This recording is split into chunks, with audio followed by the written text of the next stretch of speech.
ಇವತ್ತು ನಾನು ಅದೆಷ್ಟೋ ಜನ ನಂಬಿಕೆಯಿಂದ ನಡೆದುಕೊಳ್ಳುವಂತಹ ಒಂದು ದರ್ಗಾಕ್ಕೆ ನಿಮ್ಮನ್ನ ಕರ್ಕೊಂಡು ಬಂದಿದ್ದೀನಿ. ಈ ದರ್ಗಾಕ್ಕೆ ನನಗೆ ತುಂಬ ಜನ ಹೋಗಬೇಡ ಅಂದರು, ತುಂಬ ಜನ ಹೋಗು ಅಂದರು. ನಂಬಿಕೆ ಅಪನಂಬಿಕೆಗಳ ನಡುವೆ ನಾನಿವತ್ತು ಬಂದು ನಿಂತಿದ್ದೀನಿ ಕಲಬುರಗಿ ಜಿಲ್ಲೆಯ ಜೇವರ್ಗಿ ತಾಲೂಕಿನ ನಾರಾಯಣಪುರ. ರಶೀದ್ ಮುತ್ಯ ಇನ್ಸ್ಟಾಗ್ರಾಮ್ನಲ್ಲಿ ತಮ್ಮದೇ ಆದಂತಹ ಪವಾಡಗಳ ಮುಖಾಂತರ, ತಮ್ಮದೇ ಆದಂತಹ ಮಾತುಗಳ ಮುಖಾಂತರ ತುಂಬಾ ಜನರಿಗೆ ತಲುಪಿರುವಂತಹ ವ್ಯಕ್ತಿ, ತುಂಬಾ ಕಾಂಟ್ರವರ್ಷಿಯಲ್ ಆಗಿ ಟ್ರೋಲ್ ಆದಂತಹ ವ್ಯಕ್ತಿ ಕೂಡ. ಈತ ನಿಜವಾಗ್ಲೂ ಯಾರು? ಈ ರಶೀದ್ ಮುತ್ಯ ಏನು ಮಾಡ್ತಾನೆ? ಗುರುವಾರ ಅಮಾವಾಸ್ಯೆ ಬಂದ್ರೆ ಸಾಕು 200ರಿಂದ 300 ಜನ ಇಲ್ಲಿ ಸೇರ್ಕೊಳ್ತಾರೆ, ತಮ್ಮ ಕಷ್ಟಗಳನ್ನ ಹೇಳ್ಕೊಳ್ತಾರೆ. ಇಲ್ಲಿ ಬಂದು ಹೋದವರೆಲ್ಲ ಹೇಳ್ತಾರೆ ಇಲ್ಲಿ ಮಕ್ಕಳಾಗದೆ ಇದ್ದವ್ರಿಗೆ ಮಕ್ಕಳಾಗುತ್ತೆ ಅಂತ ಹೇಳಿ. ಅಂದ್ರೆ ಸುಮಾರು ಇಷ್ಟು ಅಮಾವಾಸ್ಯೆಗಳನ್ನ ನಡ್ಕೋಬೇಕು, ಅಷ್ಟು ಅಮಾವಾಸ್ಯೆಗಳು ನಡ್ಕೊಳ್ಬೇಕು ಅನ್ನುವಂತಹ ರೀತಿ ರಿವಾಜುಗಳಿದಾವೆ. ಹೌದು, ಇವತ್ತು ನಾನು ನಿಮ್ಮನ್ನ ಕರ್ಕೊಂಡು ಹೋಗ್ತಾ ಇದ್ದೀನಿ ಕಲಬುರಗಿ ಜಿಲ್ಲೆಯ ಜೇವರ್ಗಿ ತಾಲೂಕಿನ ನಾರಾಯಣಪುರ ಗ್ರಾಮಕ್ಕೆ. ಬನ್ನಿ ಅಲ್ಲೇ ಹೋಗೋಣ, ಆ ರಶೀದ್ ಮುತ್ಯ ಅವರನ್ನೇ ಭೇಟಿಯಾಗೋಣ. ಆತ ಮಾಡೋದೇನು, ಅಲ್ಲಿ ಬಂದಿರುವಂತಹ ಜನಗಳು ತಾವು ಯಾಕೆ ಬಂದಿದ್ದಾರೆ, ಯಾತಕ್ಕೋಸ್ಕರ ಬಂದಿದ್ದಾರೆ, ಯಾರಿಂದ ಬಂದಿದ್ದಾರೆ, ಎಲ್ಲವನ್ನೂ ಕೂಡ ಕೇಳೋಣ. ಬನ್ನಿ ಇವತ್ತಿನ ವಿಡಿಯೋನ ಶುರು ಮಾಡೋಣ. ನಮಸ್ಕಾರ ಎಲ್ರಿಗೂ. ಎಲ್ಲರೂ ಹೆಂಗದಿರಿ? ಆರಾಮದಿರ್ತ ಅನ್ಕೋತೀನಿ. ನಾನು ನೋಡ್ರಿ ಹಿಂಗದೀನಿ. ಮತ್ತೊಂದು ಹೊಸ ವಿಡಿಯೋಗೆ ನಿಮ್ಗೆ ಸ್ವಾಗತ, ಸುಸ್ವಾಗತ. ಬಂದ್ರಿ ಬರ್ರಿ.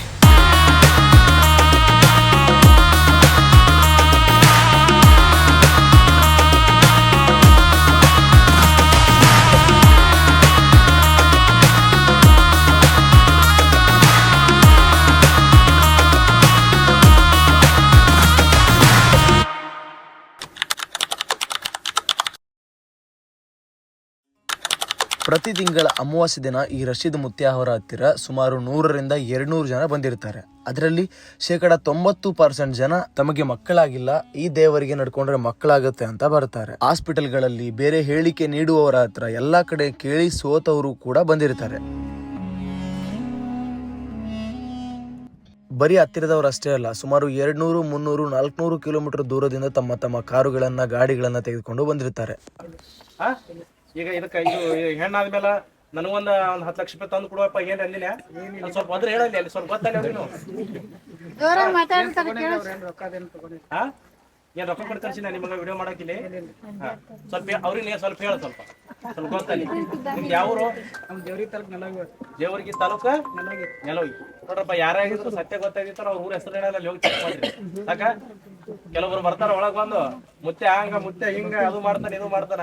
ಅಲ್ಲಪ್ಪ, ಸತ್ಯ ಕಣ್ ಮುಂದಾದ ನಿಂದ ಸತ್ಯ ಏನಾದ್ರೆ ನಿಮ್ ಕಣ್ ಮುಂದೆ ಕಾಣಾಕತ್ತೀರಿ. ಸ್ವಲ್ಪ ವಿಚಾರ ಮಾಡಿ ಮಾತಾಡ್ರಿ, ಏನೇ ಇರ್ಲಿ ತಿಳಿದ್ರೆ.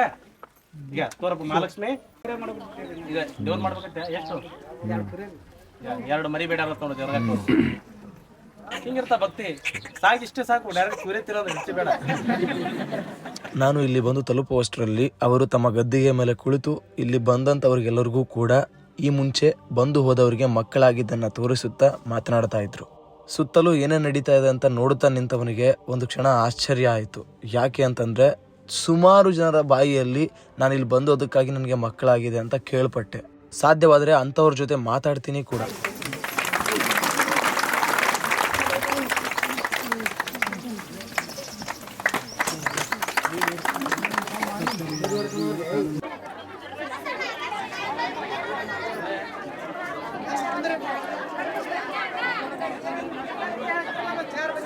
ಇಲ್ಲಿ ನೋಡಿ ಯಾವ ಪ್ರಮಾಣದಲ್ಲಿ ಜನ ಬಂದಿದ್ದಾರೆ ಅಂತ ಹೇಳಿ. ಸ್ವಲ್ಪ ಜನ ಎದ್ದು ನಿಂತಿದ್ದಾರೆ, ಇನ್ನುಳಿದವರು ಕೆಳಗಡೆ ಕೂತಿದ್ದಾರೆ. ಇದ್ದಿದ್ದು ಏನಾದ್ರೆ ಇದ್ದಿದ್ದೇ ಹೇಳ್ಬಿಡೋದು. ಕೆಲವೊಂದು ಮೀಡಿಯಾದವ್ರು ಏನ್ ಮಾಡ್ತಾರ, ಕೆಲವೊಂದು ಪ್ರೆಸ್ನವರು ಅವ್ರು ಬರ್ತಾರ, ಸ್ವಲ್ಪ ಏನ್ ಮಾಡ್ತಾರ, ಸ್ವಲ್ಪ ರೊಕ್ಕ ಕೇಳ್ತಾರ. ರೊಕ್ಕ ಕೇಳದ ಕೂಡಲೇ ಇಲ್ಲಪ್ಪ ನಾ ಕೊಡ್ಲಿಲ್ಲ ಅಂದ್ರೆ ಏನ್ ಮಾಡ್ಬಿಡ್ತಾರ, ನಮ್ಮ ಬಗ್ಗೆ ರಶೀದ್ ಮುತ್ಯ ಹಂಗ ಹಿಂಗ ಇದ್ದಿದ್ದಿಲ್ಲ ಎಲ್ಲ ತೆಲಿಗೆ ಒಂದು ಪಟ್ಟ ಕಟ್ಬಿಡ್ತಾರೆ. ಈ ದರ್ಗಾದ ಇಷ್ಟೆಲ್ಲ ಜನಸಾಗರ ಬರಕತ್ತಂದ್ರೆ ಒಂದು ಏನು ಶಕ್ತಿ ಇದ್ದಲ್ಲೇ ಬರ್ತಾರೆ, ಸಕ್ರಿ ಇದ್ದಲ್ಲೇ ಇರ್ಬಿ ಹತ್ತಾವ. ನೀವು ಇಷ್ಟೆಲ್ಲಾ ಜನ ಬರಕತ್ತೀರಂದ್ರೆ ಇಲ್ಲಿ ಒಂದು ಏನು ಶಕ್ತಿ ಅದ. ಸುಮ್ನೆ ಯಾರು ಏನೂ ಆಗಲ್ಲ. ಆ ದೇವ್ರು ಕರ್ಸ್ಕೊತಾನ ನಿಮಗ. ಆ ದೇವ್ರು ಯಾಕೆ ಕರ್ಸ್ಕೊತಾನಂದ್ರ ಆ ದೇವ್ರಲ್ಲಿ ಆಶೀರ್ವಾದ ನಿಮ್ಗೆ ಒಳ್ಳೇದಾಗತ್ತೆ. ಯಾರು ಇದು ಮಾಡಲ್ಲ, ತಿಳಿತ್ರ. ಇಲ್ಲಿ ಸತ್ಯ ಏನದ ನೋಡ್ರಿ. ಇಲ್ಲಿ ಈ ದರ್ಗಾಕ್ ಬಂದ್ ಹೋದ ಬಳಕ ಎಷ್ಟು ವರ್ಷ ಆಯ್ತಪ್ಪ ನಿಮ್ಮ ಮದುವೆಯಾಗಿ? ಮದುವೆ ಆಗಿ 4 ವರ್ಷ. ದವಾಖಾನೆ ತೋರಿಸಿದ್ರೆ ಈಗ ದರ್ಗಾಕ್ ಬಂದ್ ಬಳಕೆ ಒಳ್ಳೇದಾಗಿದೆ. ಬಂದ್ ಬಳಕೆ ಮದುವೆ ಆಗಿದ್ದು 4 ವರ್ಷ ನಂತರ ಅವ ಏನು ಒಳ್ಳೇದಾಗಿತ್ತಾ ಏನಿಲ್ಲ? ಒಂದ್ಸಲ ಆಗಿ ಫೇಲ್ ಆಗಿತ್ತು. 4 ವರ್ಷದ ನಂತರ ಅವರಿಗೆ ಒಂದು ಹೆಣ್ಣು ಮಗು ಸಂತಾನ ಪ್ರಾಪ್ತಿ. ಈ ದರ್ಗಾಕ್ಕೆ ಆಶೀರ್ವಾದದಿಂದ ಅವ್ರು ಹೇಳ್ದಂಗ ಹಂಗೆ ಪಾಲಿಸ್ಯಾರ. ಅವ್ರು ಈಗ ಕಣ್ಣು ಮುಂದೆ ಎತ್ತಾರ. ಈಗ ರೀ ನೋಡ್ರಿ ಪ್ರತಿಯೊಬ್ಬರು ಆ ದೇವ್ರ ಶಕ್ತಿನೇ ಅಲ್ಲಿದು. ದೇವ್ರ ಮೇಲೆ ವಿಶ್ವಾಸ ನಂಬಿಕೆ ಇಡ್ರಿ, ಎಲ್ಲರೂ ಒಳ್ಳೇದಾಗ್ತದ. ಯಾರ್ದ್ರ ಮಾತು ಹೇಳಿ ಯಾರ್ದ್ರ ಏನಾಗ್ತದ ಏನ್ ಬಿಡ್ತಂದ್ರ ಆಗಲ್ಲ. ನೀವ್ ಎಷ್ಟ್ ನಂಬಿಕೆ ಇಡ್ತೀರಿ, ನೀವು ಊಟ ಮಾಡಿದ್ರೆ ನಿಮ್ ಹೊಟ್ಟಿ ತುಂಬತದ, ಅವ್ರು ಊಟ ಮಾಡಿದ್ರೆ ಅವ್ರ ಹೊಟ್ಟಿ ತುಂಬತದ. ನೀವ್ ಎಷ್ಟು ರಸೀದ್ ಮುಚ್ಚಾರ ಬಲ್ಲಿ ಬರ್ತೀರಿ ಬಿಡ್ತೀರಿ, ಅದು ನಾನು ಏನ್ ಬಾಳ ಅಂತ ಯಾರಿಗೆ ನಾನು ನೀವು ಭಕ್ತಿ ದುಡ್ದಕ್ ನಿಮ್ಗೆ ಒಳ್ಳೇದಾಗ್ತದ. ಹೇಳಿದ್ರೆ ಅಲ್ಲೇನಾಗ್ತ ಇಲ್ಲೇನಾಗ್ತ ತಲೆ ಕೆಡ್ಸ್ಕೊಳಕ್ ಹೋಗ್ಬೇಡ್ರಿ. ವಿಶ್ವಾಸ ನಂಬಿಕೆ ಅಷ್ಟೇ ಒಂದ್ ಸಾಕು, ಅದು ಒಂದು ದಂಡಿಗೆ ಆಗ್ತದೆ ನಿಮಗೆ. ಸಾಮಾನ್ಯವಾಗಿ ಎಲ್ರಿಗೂ ಕೂಡ ತಲೆಯಲ್ಲಿ ಒಂದು ಡೌಟ್ ಬರುತ್ತೆ, ಏನು ಅಂತಂದ್ರೆ ಈತನೇ ದುಡ್ಡು ಕೊಟ್ಟು ಕರೆಸಿ ಆ ಥರ ಮಾತಾಡಿ ಅಂತ ಹೇಳ್ತಿರ್ತಾನೆ ಅಂತ. ಆದ್ರೆ ಯಾವ ಮದುವೆ 2 ವರ್ಷ ಐತಮ್ಮ ಮದುವೆ ಆಗಿದ್ದು, 10 ವರ್ಷ ಆದ್ಮೇಲೆ ನಿಮ್ಗೆ ಇದೊಂದು ಸಂತಾನ ಪ್ರಾಪ್ತಿ. ಹುಡುಗ ಹುಡುಗಿಯವ ಗಂಡ ದೇವ್ರ ಆಶೀರ್ವಾದ ನಿಮ್ಗೆ ಒಳ್ಳೇದಾಗಿದೆ. ದರ್ಗಾ ಮಾಡ್ಕೊಳಕ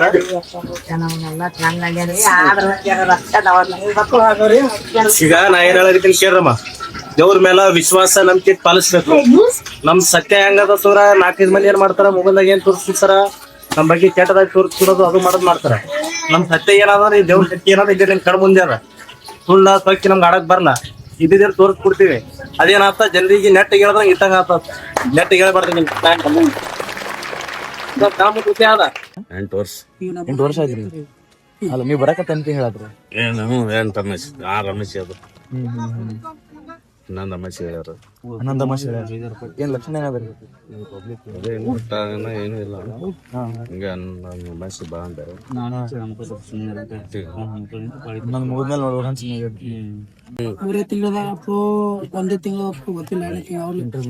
ಅವ್ರಿಗೆ 2 ಬೆಸ್ತಾರ 3 ಹತ್ರ ಹೇಳಿದ್ರಲ್ಲ ಮಾಡಿ ಮುಂದೆ 1 ತಿಂಗಳು ಬಂದೇವಲ್ಲ, ಅವಾಗ ಏನಂತಪ್ಪ ಅಂತಂದ್ರ ಆಯ್ತು ನಮ್ಮ ನಸೀಬ ಚಲೋ ಆಯ್ತು. ನೀವು ಯಾವಾಗ ಅಥವಾ 2 ಅಂಶ ಅಥವಾ 3 ಅಂಶ ಕರೆಕ್ಟ್ ಮಾಡ್ಬೇಕು ನಾವು. ನೀವ್ ಯಾವಾಗಿಂದ ಬರತ್ರಿ? ನಾವು 4 ಅಂಶ ಎಲ್ಲಿಂದ ಬರತ್ರಿ? ನಾವು ಗುಲ್ಬರ್ಗ ದಾಟ್ ಮುಗಳೇನ ಯಾರಿಗೆ ಪ್ರಾಬ್ಲಮ್? ನಿಮ್ಮ ಮಗಳಿಗೆ ಇಲ್ಲ ಮಕ್ಕಳು ಮನೆ ಮದುವೆ ಆಗಿ 15 ವರ್ಷ ಇನ್ನೂರಿ.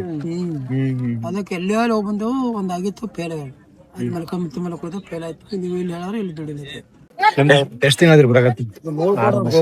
6 ಮಾಸ. ಈಗ ಎಷ್ಟನೇ ಮಾಸ್ಟರ್ ಇದು? 6ನೇದ್ರಿ. ಹೆಂಗ್ ಬಂದಿರಿ ಬೈಕ್ ಮೇಲೆ?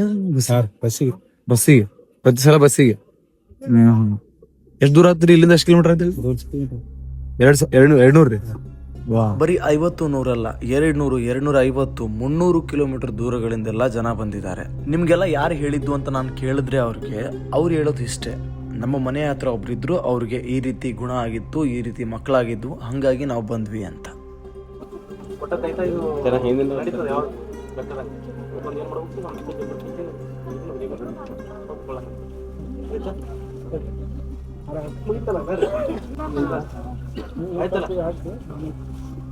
ಅಮ್ಮ ಎಲ್ಲಿಂದ ಬಂದಿದ್ದೀರಿ ಅಂತ ಕೇಳಿದೆ. ಅವರು ಸಿಂಧನೂರಿಂದ ಬಂದಿದ್ದೀನಿ ಅಂದರು. ಅಲ್ಲ ಅಷ್ಟು ದೂರದಿಂದ ಬಂದಿದ್ದೀರಾ ಅಂದೆ. ಹೌದು ಅಂದರು. ಎಷ್ಟು ತಿಂಗಳಾಯಿತು ಬರ್ತಾ ಅಂದೆ. ಈಗ 5 ತಿಂಗಳಾಯಿತು.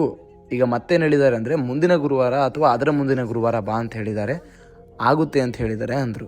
ಇವರು ಆಲ್ರೆಡಿ ಚೆಕ್ ಮಾಡಿದಾರಂತೆ, ಇನ್ನೂ ಕೂಡ ಒಂದೇ ಗೆರೆ ತೋರಿಸ್ತಾ ಇದೆ ಅಂತ ಹೇಳಿದರು. ನಾನು ಅವರಿಗೆ ಅಲ್ಲ ಅಮ್ಮ ಇನ್ನೂ ಆಗಿಲ್ಲ ಅಂದರೆ ಯಾಕೆ ನಂಬ್ತೀರಾ, ಇದ್ರ ಮೇಲೆ ನಂಬಿಕೆ ಯಾಕೆ ಬರುತ್ತೆ ನಿಮಗೆ ಅಂತ ಕೇಳಿದೆ. ಅವ್ರು ಏನು ಹೇಳ್ತಾರೆ ಕೇಳಿಸ್ಕೊಳ್ಳಿ. ನಂಬಿಕೆ ಐತಿ, ಆಗ್ತದಂತ ನಂಬಿಕೆ ಐತಿ. ಸುಳ್ಳು ಇಲ್ದರಿ ನಂಬಿಕೆ ಅದಕ್ಕೆ ಗ್ಯಾರಂಟಿ ಅನ್ಸುತ್ತೆ. ನಂಬಿಕೆ ಐತ್ರಿ. ಬೇಕಂತ ಮಾಡೋದು. ಹೆಣ್ಣು ಮಗುನು ಬೇಕು ಮನಿಗೆ. ಯಾಕೆ ಹೆಣ್ಣು ಮಗು ಬೇಕಂತಂದ್ರ ಮತ್ತೆ ತಾಯಿನೂ ಎಣ್ಣೆ ಅಲ್ಲ, ಮತ್ತೆ ಹೆಣ್ಣು ಮಗು ಬೇಡ ಅನ್ಬಾರ್ದು. ಹೆಣ್ಣು ಬೇಕು ಗಣ್ಣು ಬೇಕು, ಎರಡೂ ಬೇಕು. ಜಾಸ್ತಿ ಆದಕ್ಕೆ ಹೆಣ್ಣಿಗೆ ಕೊಡ್ರಿ, ಹೆಣ್ಣಿಗೆ ಗೌರವ ಕೊಡ್ರಿ. ಹೆಣ್ಣಿಗೆ ಎಷ್ಟು ಗೌರವ ಕೊಡ್ತೀರಿ ಅಷ್ಟು ಚಂದ. ಇವತ್ತು ಏನು ಕರ್ಕೊಂಬಂದ ನೀವು ಮನೆಗೆ ಎರ್ಕೋತ ಯಾನು ಕೇಳಿಲ್ಲ ಇವನಿಗೆ. ನೀವು ಇಲ್ಲ ಅಂತಂದ್ರೆ ಆ ದೇವ್ರಿಗೆ ಬಿಟ್ಟಿದ್ದದ. ಯಾವ ದುಡ್ಕೋತಾರ ಅವ ಪಡ್ಕೋತಾನ ಅಷ್ಟೇ, ಯಾವ ದುಡ್ಕೋಲ್ಲ ಅವ ಪಡ್ಕೊಳ್ಳಲ್ಲ. ಇಲ್ಲಿ ತನಕ ಬಂದಿದ್ದೀನಿ, ಇವ್ರನ್ನ ಮಾತಾಡಿಸದೆ ಹೋದ್ರೆ ಹೆಂಗಿರುತ್ತೆ ಅಂತ ಅಂದ್ಬಿಟ್ಟು ಆ ವ್ಯಕ್ತಿಯ ಅಕ್ಕಪಕ್ಕ ಇರೋರನ್ನ ಸುಮಾರು ಹೊತ್ತು ಕೇಳಿದೆ. ಅದಾದ್ಮೇಲೆ ಸಡನ್ ಆಗಿ ಅವರು ಕರೆದ್ರು. ನಾನು ಮೇಜರ್ ಆಗಿ ಅವರಿಗೆ ಒಂದು 3-4 ಪ್ರಶ್ನೆಗಳನ್ನ ಕೇಳಿದ್ದೀನಿ. ಅವುಗಳನ್ನ ನಿಮ್ಮ ಮುಂದೆ ಹೇಳ್ಬಿಡ್ತೀನಿ. ಒಂದು ಏನಂದ್ರೆ, ಜನಗಳು ನಿಮ್ಮನ್ನ ಯಾಕೆ ನಂಬಬೇಕು ಅಂತ ಕೇಳಿದೆ. ಅದಕ್ಕೆ ಅವರ ಉತ್ತರ ಹೀಗಿತ್ತು: ಜನಗಳಿಗೆ ನಾನು ನನ್ನನ್ನು ನಂಬಿ ಅಂತ ಯಾವತ್ತೂ ಹೇಳಿಲ್ಲ. ನಾನು ಅವರಿಗೆ ಹೇಳಿದ್ದು ಒಂದೇ ಮಾತು, ನೀವು ದರ್ಗಾದ ಮೇಲೆ ನಂಬಿಕೆ ಇಟ್ಟು ಬನ್ನಿ, ನನ್ನ ಮೇಲೆ ನಂಬಿಕೆ ಇಟ್ಟು ಯಾವತ್ತೂ ಬರಬೇಡಿ, ಶಕ್ತಿ ಇರೋದು ದರ್ಗಾದಲ್ಲಿ ಅಂತ. ಮತ್ತೆ ಇನ್ನೊಂದು ಪ್ರಶ್ನೆ, ಇದುವರೆಗೂ ಇಲ್ಲಿ ಬಂದಂಥವರಿಗೆ ಎಷ್ಟು ಜನಗಳಿಗೆ ಮಕ್ಕಳಾಗಿದೆ ಅಂತ ಕೇಳಿದೆ. ಅದಕ್ಕೆ ಅವರು ನಮ್ಮ ಹತ್ರ ಇಷ್ಟಾಗಿದೆ ಅಷ್ಟಾಗಿದೆ ಅಂತ ಯಾವುದೇ ಡಾಟಾ ಇಲ್ಲ. ಸುಮಾರು 250ರಿಂದ 300 ಜನಗಳಿಗೆ ಮಕ್ಕಳಾಗಿದೆ ಅಂತ ಹೇಳಿದ್ರು. ಅದು ಕೂಡ 2025ರ 1 ವರ್ಷದಲ್ಲಿ. ನಾನು ಹಾಗೆ ಮತ್ತೊಂದು ಪ್ರಶ್ನೆ ಕೇಳಿದೆ, ಇದು ಎಲ್ಲಿಂದ ಶುರುವಾಯಿತು, ಯಾವಾಗ ಶುರುವಾಯಿತು ಮತ್ತು ನೀವು ಹೇಗೆ ಇದನ್ನ ನಡ್ಸ್ಕೊಂಡು ಹೋಗ್ತಾ ಇದ್ದೀರಾ ಅಂತ. ಅದಕ್ಕೆ ಅವ್ರು ಹೇಳಿದ್ದು, ಅಲ್ಲ, ಇದು ನಾನು ಶುರು ಮಾಡಿದ್ದಲ್ಲ, ಇದು ನಮ್ಮ ಪೂರ್ವಜರಿಂದ ಶುರುವಾದದ್ದು. ಇದು ವಂಶ ಪಾರಂಪರಿಕವಾಗಿ ಬಂದಂತಹ ಪದ್ಧತಿ ಮತ್ತು ಶಕ್ತಿ ಇದು ಅಂತ. ಅವ್ರಿಗೆ ಮತ್ತೆ ಕೇಳಿದೆ, ನಿಮಗೆ ಮಕ್ಕಳಾಗದಿದ್ರೆ ಈ ತರ ತಾಯ್ತ ಕೊಡಬೇಕು ಅಥವಾ ಹುಷಾರಿರಲಿಲ್ಲ ಅಂದ್ರೆ ಈ ತರ ತಾಯ್ತ ಕೊಡಬೇಕು ಅಂತ ಏನಾದ್ರು ಶಕ್ತಿ ಇದೆಯಾ, ಯಾವ ತರ ಅಂತ ಕೇಳಿದೆ. ಅದಕ್ಕೆ ಆ ತರದ್ದೇನೂ ಇಲ್ಲ, ಎಲ್ಲ ದೇವರಿಗೆ ಬಿಟ್ಟಿದ್ದು, ನನ್ನದೇನೂ ಅಲ್ವೇ ಅಲ್ಲ. ಇಲ್ಲಿ ಬಂದವರೆಲ್ಲರಿಗೂ ಕೂಡ ಹುಷಾರಾಗೋದು, ಗುಣಮುಖವಾಗೋದು, ಮಕ್ಕಳಾಗೋದು ಎಲ್ಲವೂ ಕೂಡ ದೇವರ ಇಚ್ಛೆ, ದರ್ಗಾದ ಶಕ್ತಿ ಅಂತ ಅವರು ಹೇಳೋದು.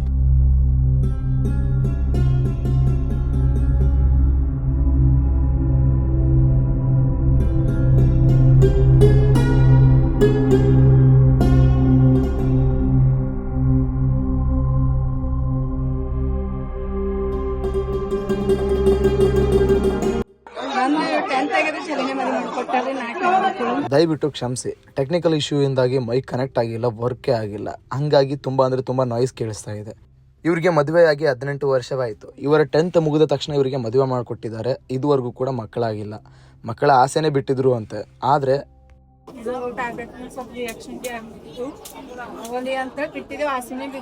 ಅವರು ಹಾಸ್ಪಿಟಲ್ಗೆ ತೋರಿಸಿದ್ರು. ಆದರೆ ಹಾಸ್ಪಿಟಲ್ನಲ್ಲಿ ಕೊಟ್ಟಂತಹ ಟ್ಯಾಬ್ಲೆಟ್ಸ್ಗಳಿಂದ ಅವರಿಗೆ ರಿಯಾಕ್ಷನ್ ಆಗಕ್ಕೆ ಶುರುವಾಯಿತು. ಹಾಗಾಗಿ ಅವರು ಆಸೆಯನ್ನೇ ಬಿಟ್ಟಿದ್ರಂತೆ.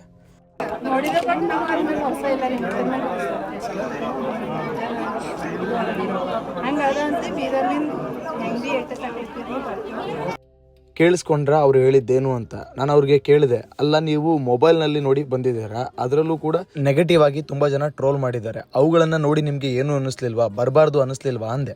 ಅವ್ರು ಅದಕ್ಕೆ ಹೇಳಿದ್ದು, ಹೌದು ನಾನು ಟ್ರಾವೆಲ್ ಆಗಿದ್ದು ನೋಡಿದ್ದೀನಿ, ಆದರೆ ನನಗೆ ಆ ಟ್ರೋಲ್ಗಳ ಮೇಲೆ ಭರವಸೆ ಇಲ್ಲ, ನನಗೆ ಭರವಸೆ ಇರೋದು ಮುತ್ಯಾರ ಮೇಲೆ ಅಂತ. ಅದೇನೇ ಕೆಲಸ ಇದ್ರು ಅವುಗಳನ್ನ ಬಿಟ್ಟು ನಾನು ಅಲ್ಲಿಂದ ಇಲ್ಲಿವರೆಗೂ ಬಂದು ಹೋಗ್ತಾ ಇದ್ದೀನಿ. ಬೀದರ್ನಿಂದ ಬರ್ತಾನೆ ಇರ್ತೀನಿ. ಮಕ್ಕಳಾಗ್ಲಿ ಬಿಡ್ಲಿ, ನಾನು ಇಲ್ಲಿ ಬಂದು ಹೋಗ್ತೀನಿ ಅಂತ ಅವ್ರು ಹೇಳೋದು.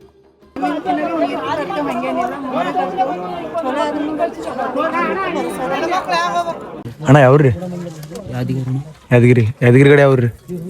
ಯಾದಗಿರಿ ಪ್ರಾಪರ್ ಅಲ್ಲಿಂದ ಬಂದಿರಿ. ಯಾವಾಗ ಬಂದಿದ್ದೀರಿ ಅಣ್ಣ? ಮೊದ್ಲು ಫಸ್ಟ್ 5 ಅಮಾವಾಸ್ಯೆ ಆಯ್ತು. 5 ಅಮಾವಾಸ್ಯೆ ಈಗ ಬರ್ಬೇಡ ಅಂದ್ರೆ ಇದು ಕಟ್ಟಿ ಹೋಗಂದ್ರು, ಅಂದ್ರ ಕಟ್ಟಿ ಹೋಗಂದ್ರು, ಕಟ್ಟಿಗೆ ಸಿಗಂದ್ರು. ಹೌದಾ? ಮದುವೆ 3 ವರ್ಷ ಆಗಿತ್ತು, ಆಗಿರ್ಲಿಲ್ಲ. ಈಗ 5 ಅಮಾವಾಸ್ಯೆ ಬಂದ್ಮೇಲೆ ಆಗ್ಯದ್ರಿ? ಇನ್ನೂ ಆಗಿಲ್ರಿ. ಈಗ ಕಟ್ಟಿ ಹೊಂಟಿರಿ? ಮತ್ತೆ ವಾಪಸ್ ಬರೋದು ನೆಕ್ಸ್ಟ್ ಇಲ್ಲಿ ಬರಂಗಿಲ್ಲ? ಬರ್ಬೇಡ ಅಂದ್ರೆ ಒಳ್ಳೆತಂದ್ರೆ ಹೆರೂರ್ ಬಿ. ಎಷ್ಟು ತಿಂಗಳಾದ್ರಿ ಬರಾಕತ್ತ? 4ನೇ ಅಮಾವಾಸ್ಯೆ ರೀ. ಮದುವೆ ಎಷ್ಟು ವರ್ಷ ಆಯ್ತು ರೀ? 4 ವರ್ಷ ಮಕ್ಕಳಾಗಿರ್ಲಿಲ್ಲ ರೀ? ಇಲ್ಲಿ ಬಂದ್ಮೇಲೆ ರೀ? ಒಂದು ಅಮಾವಾಸ್ಯೆ ಬಂದ್ರಿ, 2ನೇ ಅಮಾವಾಸ್ಯೆಗೆ ಇದಾಗ್ಯದ್ರಿ. ಏನು ಕೊಡ್ತಾರೆ ಅವ್ರು? ಅವ್ರ ನಂಬಿಕೆ ಅದ ರೀ ಇದ್ರ ಮೇಲೆ ದರ್ಗಾ? ನಿಮ್ಗೆ ಅನ್ಸುದ್ರಿ ಅಣ್ಣ?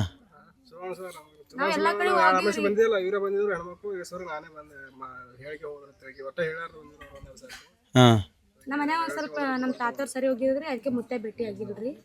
ಈ ಸತಿ ಭೇಟಿ ಆಗ್ಬೇಕಂತ ಅನ್ಕರ ಬಂದಿವ್ರಿ. ಅದಕ್ಕೆ ಹೇಳಿದಲ್ರಿ, ಸತಿ ಹೇಳ್ಕರೆ ಹಣ್ಣುಗಳು ತೊಗೊಂಡ್ರೆ ಹೋಗ್ರಿ. ಎಷ್ಟು ಮೊದ್ಲ ಎಲ್ಲೆಲ್ಲಿ ತೋರಿಸಿದ್ರಿ? ದವಾಖಾನೆ ತೋರ್ಸಿವ್ರಿ, ದೇವರದೇನ್ರಿ ಎಲ್ಲಾ ತೋರ್ಸಿವ್ರಿ. ಎಷ್ಟು ಖರ್ಚಾಗಿದ್ರಿ? ಮನಾರ್ ಆಗ್ಯದ ಖರ್ಚ ಆಟಿಟರ್ ಲೆಕ್ಕ ಇಲ್ರಿ. ಅಂದಾಜ್ ಎಷ್ಟಾಗಿರ್ಬೋದ್ರಿ? ಅಂಜಾದ 1 ಲಾಖ 2 ಲಾಖ ಸನಿ ಹೋಗಿರ್ಬೇಕು. ಖರ್ಚು ಮಾಡಿರಿ? ಅದಾದ್ಮೇಲೆ ಆಗಿರ್ಲಿಲ್ರಿ, ಬಟ್ ಇಲ್ಲಿ ಬಂದ್ರಿ? ಎಲ್ಲಾ ದವಾಖಾನೆ ಹೋಗಿವ್ರಿ, ಎಲ್ಲಾ ಹೋಗಿವ್ರಿ. ದವಾಖಾನೆ ಹೋದ್ರ ಆಗಲ್ಲ ಅಂತ ಅಂದಾರಿ. 1 ವರ್ಷ ಟ್ಯಾಬ್ಲೆಟ್ ತಗೋ ಅಂದಾರಿ. ನಾವು ಸ್ವಲ್ಪ ಹೀಟ್ ಇದಕ್ಕೆಲ್ಲ ತಗೊಂಡಿದ್ರಿ. ಇಲ್ಲಿ ಮೊಬೈಲ್ದಾಗ ನೋಡ್ಕರೆ ಇಲ್ಲೇ ಬಂದೇವ್ರಿ. ದೇವ್ರ ಮೇಲೆ ನಂಬಿಕೆ ಇಟ್ಕರೆ ಯಾವ ದವಾಖಾನೆ ಹೋಗಿಲ್ರಿ, ಏನು ಹೋಗಿಲ್ರಿ. ಅಪ್ಪೋರಿಟ್ಟು ಹೇಳದ್ರಿ, ಇಲ್ಲೇ ಬಾ ಅಮ್ಮ ಅಂತಕರಂದ್ರಿ. ನೀವು ದೇವ್ರ ಮ್ಯಾಗ ನಂಬಿಕೆ ಇತ್ತಂದ್ರೆ ಬಾ, ಇಲ್ಲ ಅಂದ್ರೆ ಬಿಡು ಅಂತಂದ್ರಿ. ಆ ದೇವ್ರ ಮ್ಯಾಗ ನಂಬಿಕೆ ಇಟ್ಕರ ಬಂದಿನ್ರಿ. 2ನೇ ಅಮಾವಾಸ್ಯೆಗೆ ಸಕ್ಸಸ್ ಆಗಿದೆ. ನೋಡಿದ್ರಲ್ರಿ ಅವ್ರ ನಂಬಿಕೆ, ಭಕ್ತಿ, ಅವ್ರು ನಡ್ಕೊಳ್ಳುವಂತಹ ರೀತಿ ಎಲ್ಲವೂ ಕೂಡ ನೀವು ಕಣ್ಣಾರೆ ನೋಡಿದ್ದೀರಾ, ಕೇಳಿಸ್ಕೊಂಡಿದ್ದೀರಾ. ನಾನು ಹೇಳೋದೇನೂ ಇಲ್ವೇ ಇಲ್ಲ. ಒಬ್ಬ ವ್ಯಕ್ತಿಯ ಪರವಾಗಿ ಅಥವಾ ವಿರೋಧವಾಗಿ ನಿಲ್ಲೋದಕ್ಕಿಂತ ಮುಂಚೆ ನಾನು ಜನರ ನಂಬಿಕೆ, ಅವರ ಅನುಭವ ಏನು ಅನ್ನೋದನ್ನ ನೋಡ್ತೀನಿ. ಅದನ್ನೇ ನೀವು ಇವತ್ತು ನೋಡಿದ್ರಿ ಅಂತ ಅನ್ಕೊಂಡಿದ್ದೀನಿ. ಈ ಊರು ಬರೋದು ಗುಲ್ಬರ್ಗ ಜಿಲ್ಲೆ ಜೇವರ್ಗಿ ತಾಲೂಕು ನಾರಾಯಣಪುರ ಅಂತ ಹೇಳಿ. ಎಲ್ಲವೂ ಕೂಡ ನಿಮಗೆ ಬಿಟ್ಟದ್ದು. ಯಾಕಂದರೆ ನಾನು ಇದಕ್ಕಿಂತ ಮುಂಚೆ ವಿಡಿಯೋ ಸಾಕಷ್ಟು ಮಾಡಿದ್ದೀನಿ, ಅದರಲ್ಲೆಲ್ಲ ಹೇಳಿದ್ದೀನಿ. ಏನು ಅಂತಂದರೆ ಎಲ್ಲವೂ ಕೂಡ ಅವರವರ ನಂಬಿಕೆ, ಅವರವರ ಭಕ್ತಿ, ಅವರವರ ಭಾವ. ಏನಾದರೂ 2 ಒಳ್ಳೆ ಮಾತಾಡೋಕ್ಕೆ ಸಾಧ್ಯನಾ? ಆಡೋಣ, ಆಗಲ್ವಾ? ಸುಮ್ಮನೆ ಇರೋಣ. ಅದನ್ನ ಬಿಟ್ಟು ನಾವ್ಯಾಕೆ ಅವ್ರ ಲೈಫಲ್ಲಿ ಇಂಟರ್ಫಿಯರ್ ಆಗಿಬಿಟ್ಟು ಆ ಥರ ಈ ಥರ ಅಂತೆಲ್ಲ ಹೇಳೋದು. ಸೊ ನನಗದು ಇಷ್ಟ ಆಗಲ್ಲ. ಹಾಗಾಗಿ ನಾನು ಯಾವುದೇ ವ್ಯಕ್ತಿಯ ಪರವಾಗಿ ಅಥವಾ ವಿರೋಧವಾಗಿ ಯಾವತ್ತೂ ಮಾತಾಡಲ್ಲ. ಇದಾಗಿತ್ತು ಇವತ್ತಿನ ವಿಡಿಯೋ. ಯಾರ್ಯಾರು ವಿಡಿಯೋನ ಪೂರ್ತಿ ನೋಡಿದ್ರೆ ಎಲ್ರಿಗೂ ಕೂಡ thanks for watching, keep supporting, love you all. ಸಿಗೋಣ ಮತ್ತೊಂದು ಹೊಸ ವಿಡಿಯೋದಲ್ಲಿ. ಆ್ಯಂಡ್ ಶೇರ್ ಮಾಡೋದನ್ನ ಮರಿಬೇಡ್ರಿ, ಯಾಕಂದ್ರೆ ಶೇರಿಂಗ್ ಈಸ್ ಕೇರಿಂಗ್.